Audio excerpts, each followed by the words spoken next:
दो पर्सन है, एक है साहूकार, दूसरा है किसान। अब किसान को अपने बेटे की शादी करवाने के लिए 20,000 रुपए की जरूरत होती है। तो किसान इस साहूकार के पास आता है और साहूकार से कहता है कि मुझे 20,000 रुपए उधार चाहिए। साहूकार यहाँ इस पोजीशन में है कि किसान की इच्छा को कंट्रोल कर सकता है वो, क्योंकि साहूकार को पता है किसान से फिर मैं जो बोलूंगा वो सब करेगा, क्योंकि उसे पैसे की जरूरत है। इसलिए साहूकार 50% इंटरेस्ट के साथ उसे 20,000 रुपए उधार देता है। इसके साथ ही उसके घर के जितने कागज होते हैं, जो कुछ भी होता है, वो सब अपने पास रख लेता है।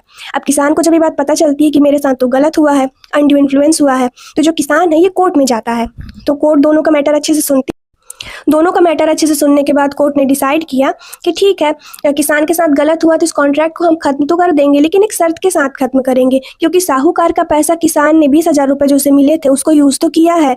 तो कोर्ट ये डिसाइड कर सकता है या फिर ये कह सकता है कि जो 20,000 रुपए किसान ने साहूकार से लिए हैं, तो साहूकार को उसका 20,000 रुपए वापस कर दिया जाए, नॉर्मल इंटरेस्ट के साथ जितना लगना चाहिए या फिर बिना इंटरेस्ट के साथ। लेकिन किसान को साहूकार का पैसा वापस करना होगा, उसके बाद ही कॉन्ट्रैक्ट खत्म होगा।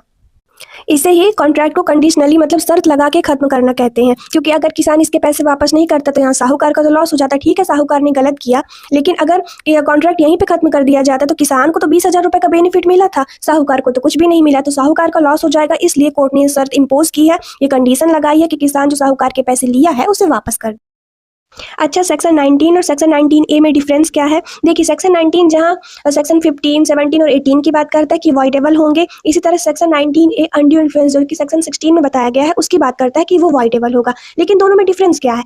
डिफरेंस दोनों में ये है कि जो ये बात अभी हम पढ़े हैं कि कॉन्ट्रैक्ट को दो तरीके से खत्म किया जा सकता है, एक पूरे तरीके से, दूसरा शर्त के साथ। ये बात सेक्शन 19A में ही लिखी हुई है। ये बात जो है कि कॉन्ट्रैक्ट दो तरीके से खत्म किया जा सकता है, ये सेक्शन 19 में बात नहीं बताई गई है। अगर हम दोनों को सेक्शन को अच्छे से पढ़ते हैं तो हमें समझ में आता है कि ये बात सेक्शन 19A में ही सिर्फ बताई गई है, सेक्शन 19 में नहीं बताई गई है। यही सेक्शन 19 और सेक्शन 19A के बीच का डिफरेंस है। आई होप सेक्शन 19A आपको अच्छे से समझ में आया होगा। आज के लेक्चर में बस इतना ही। Thank you, thanks for watching.